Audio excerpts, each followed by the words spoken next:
Hello, everybody. Welcome back to CCSN Snacktime. Benjamin Parris alongside Matt Weiss, once again joined today by Miss Siena Mauvais. She is a girls soccer player at Cherry Creek. Siena, how are you doing? I'm doing all right. I've been trying to keep busy. Behind me, I don't know if you can see, but we've done a family puzzle and we're trying to paint the walls. So we got some paint swatches up. So trying to keep busy, but I'm doing all right. Very good, very good. So, obviously not playing soccer right now, but what kind of things are you doing at home to stay on top of things physically? So it's been really nice outside. I'm super fortunate to have good weather. So I've been going on lots of runs and just trying to stay fit. I've been using my textbooks as weights since I don't have access to a gym. So those physics textbooks come in handy when you're trying to do some Russian twists. I really recommend that.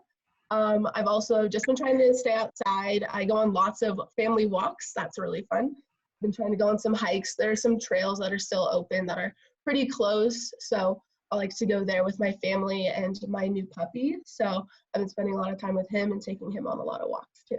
Yeah, now I have to ask, what type of puppy do we got? I have a yellow English lab and his name is Louie and he's 4 months old. So he's filled with energy and he's super crazy. So it's actually good that we're all here to keep him busy. Must be happy. Yes. It's a good time to train a puppy. I mean, you're there all day. Exactly. Obviously, not typical. I saw Exactly. also reports of like all the rescue dogs, like there's like almost like waiting lists now. So I think everybody's getting a puppy. Did you guys plan to get that before this happened, or you got it during? So we actually got him a little bit before winter break. So we've had him for a while now, but my family was actually talking about, if we didn't get a dog in December, we definitely would have gotten one now because why wouldn't you? Like, it's a good time to get one. Yeah. What does your family look like? You're the oldest? Are you the youngest? Where do you fall? So I'm the oldest. There's two of us. So me and my younger brother, Cole, who's 13, he goes to campus, but he's actually 5'10" and super strong and a swimmer, and he can now beat me up. So I don't pick fights with him anymore because I'm just not going to win that battle. So they've changed. Now he is the big one. So he's my younger sibling, definitely not my little sibling. I get that. So Sienna, your team this year, obviously your season got cut short before it even began. And I know from having you in class sophomore year, and you faced some injuries during your career at Creek, but it seemed like you guys, and you in particular, were ready to have quite a year. I don't know if you guys had selected captains or not, and if that was a role you were falling into, but I know just having you in class, you're a leader. How were things shaping up for your team? Yeah, so we actually picked off-season leaders who now were selected as captains once the season officially started. We did that at our last year's banquet. So it was actually me, Christina Inboden, and Addie Follett, so two juniors and then one senior. And so we were selected as like the off-season leaders. So we led the girls in the warm-ups and for lots of workouts and different fitness stuff in the preseason. And then for season that was just starting, we were just encouraging them and leading the warm-ups there, and we had lots of get-togethers, family dinners, so we just organized a lot of that. So yeah. Unfortunately, our season did get cut short, but we still spent a lot of time together, which is cool as a team. So I'm glad for the time that we did get to spend together. We've talked about a lot of different, preseason type of things with all the sports and all the athletes we've talked to, but I know soccer has their indoor league, their training camp. How does all that really go down before the season starts and the teams are picked? Yeah, so we actually start in, I think, late November or early December. We start way before season even comes around, which is actually really fun because it's good to see everybody. And when we go out to Stetler for our preseason pick-arounds and for camp and for indoor, it's really fun to just all start playing together and start to see like who could be on the team and where everyone fits and how the positions are going to work out. It's really good to get that extra fitness in as well really early. And the indoor league is really fun as well to see how our competition is going to be like and to just get a taste of like how we're going to play together and where people should be placed. So that's kind of how that works. And I know that club soccer is a really big thing, especially for summer, and there's a lot of girls that play like ECNL and play together all the year. So how does that play into high school soccer? Yeah, so that's actually one of like the hardest things I think is for our ECNL girls, it's really difficult when they have double practices or their club coaches really need them to be at practice because they have a showcase or a tournament coming up. So it's hard for them to pick one or the other. So a lot of the time you see girls going straight from our practice right to their club practices and then just them having no time for homework and then being super stressed out. So our coaches made it like a priority, like you need to be at practice for 30 minutes and then you can go to your other practices. Like as long as you're playing soccer, that's all that matters and you're getting better. So it's definitely difficult, especially on the weekends when these girls do have these tournaments. And if we have games, sometimes there's conflict, but a lot of the time their ECNL does die down in the springtime and kicks back up in the winter and in the summer. So usually they have some period where they're just focused on high school, but it does overlap, which creates some conflict with them, but they're just in the best shape possible too. So like it works out in the end because they're just like on fire. So Sienna, this being snack time, did you happen to bring a go-to snack this afternoon? I brought some popcorn. The stuff is really good. I love this stuff. Usually we get the like big Costco bag. It can be like 6 feet tall, but these little snack ones are good too. That's awesome. Thanks. Weiss, do you have a snack today? Well, I had a few because we're on a bike ride today and we were kind of at a picnic at the moment. So I just had my go-to bar, but my wife is great at preparing snacks for bike rides and hikes. So we have like meat and cheeses, we got string cheese, we got PB&J. So tapping into a little bit of everything at the moment. Well, Nice. How about you, Today I went simple with the grapes. You've probably seen me eat a few of them already, but they're pretty good. So Have you ever had frozen grapes? Like put them in the freezer for a while? They're so good like that. someone said something about frozen grapes today. I don't know what context it was, but like that's the second time I've heard that today, and like I've never like even imagined that. It's a sign that you need to try it. I really think that you should put those grapes in the freezer because they're so good. I think now is the better time than ever to try. Exactly. So a question that we've asked a lot of people, I mean, what are some of your binge watching any new shows, old shows, movies? Oh yeah. Oh, for sure. So TV shows that I've been watching, I finished Tiger King the other day. That was really interesting. We actually had a Zoom FaceTime call with the soccer team, so we all kind of talked about that, and that was just weird. And then I watched, of course, All American. Everyone, I think, has been watching that.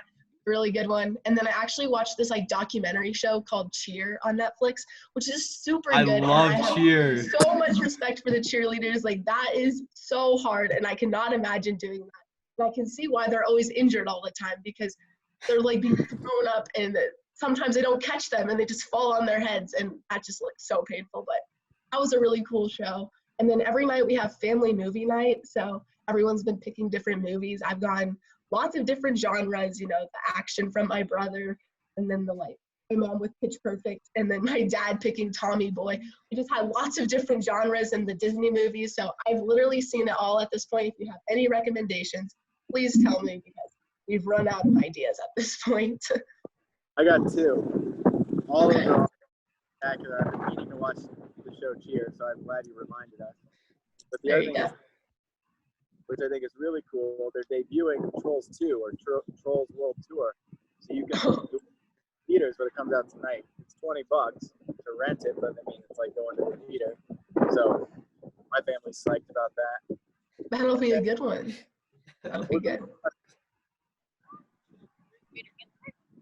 On the basis of sex, I think. Oh, yep, that was a great one. Bader Ginsburg, and like when she's young, really good movie. Okay. No political, but it's cool. More of a. I'll definitely check that out. Doesn't match up with Tommy Boy. Yeah. So I really want to ask about Tiger King. President Trump recently got asked if Joe Exotic should be pardoned. Where do you stand on that? No comment. No, I haven't watched the show, so I have no idea about the context. Probably it has to do something with animals, but yeah. It's very interesting. I actually also had a Zoom call with my AP English literature class, and we got our teacher talking about it. So hopefully we convinced her to watch it. She sent me a bunch of memes afterwards about all the Tiger King memes, and so hopefully she's watching it so we can hop on the next Zoom call and just gossip about it, because it is crazy wild. Like, I've never seen anything like it. It's crazy. I don't know if I would have carved out time to watch the whole thing if we were living a regular spring life at Creek right now, but man, it was like, I don't want to watch it, but I want to watch it. Every episode. That's how I was. And I went through it in like 3 days. It did not take that much time at all. Exactly. Yeah, you'll find time then. At some point. Yeah. Last thing I want to ask is, what are your favorite moments both on and off the soccer field, around campus, like your favorite things that you're always going to remember about Creek? Well, that's a good question. I definitely have to say my DECA competitions and just like the friends that I've made through DECA, specifically because I've been able to just form like great relationships, like last year with the upperclassmen, like the seniors, and just form this like, great bond with them. And I'm still really good friends with all of them today. So I think DECA has been like one of those unifying clubs for me, where I just like found people that were interested in the same things that I were and were willing to work hard like I was, and that we just really succeeded in DECA and just became really good friends. I'll also never forget when we would always kick the new girls soccer balls on our first home game during the school day. We'd make the freshmen and the new girls carry around a soccer ball, and we saw them in the hallway, we'd take it and we'd go outside and we just punt it all the way down from east to west and watch them go run after it. Or we throw in the baseball fields and watch them have to jump the fence and go through the sprinklers to get their soccer ball. There's just been like really great memories for soccer, and just all of like the little initiation things we do, like making them dress up, and just all of our have been really fun that I'll never forget. And then also just always walking to class. I feel like with friends from east to west, just going on those long walks, just talking, complaining about classes. I really just missed that a lot, and I will never take that for granted, how much we just complained about how we didn't want to do this in-class essay, or how this test was really difficult and we didn't know what was going on. But the little things like that, or sitting in the parking lot after lunch and just listening to music on full blast. Mr. Weiss has seen me do this. I've come into the parking lot jamming with my friends, music full blast, and we're just singing along. Just the little things like that. I don't even think, like, the football games were always fun. Going to the big events, prom and homecoming, were always fun. But it's always the little things that I'll remember and that I miss the most, I think. It's very well put. Yeah, Thank you. But I will say, several times in the East parking lot after lunch, I'd hear this like bass pulling in the parking lot. Stereotype, like dude or something like that, and here's Siena and her posse just rolling into the parking lot. Yep. Well, Siena, you're awesome. I'll miss having you here, and obviously our time's at short econ. But I mean, the way you carry yourself and the way you just take care of business, always one of the smartest kids in any class that I've had you in. And, you know, you handle adversity really well with obviously your knee injury sophomore year. Just how you approach things is going to serve you well. I'm just glad I got to share a little bit of time with you here at Creek. So thank you. Yeah, thank you, Mr. Weiss. I definitely will miss your class, and always seeing you every day with your smiling face and always welcoming us into the classroom. It always made my day 10 times better. So thank you for that. And thanks for having me, guys. I really appreciate it. So fun. Thanks for coming on. Yeah. Always privileged talking to you, and we wish you best wishes going forward. Thank you. You too, guys. Have a great day. Bye, guys. Have a good one.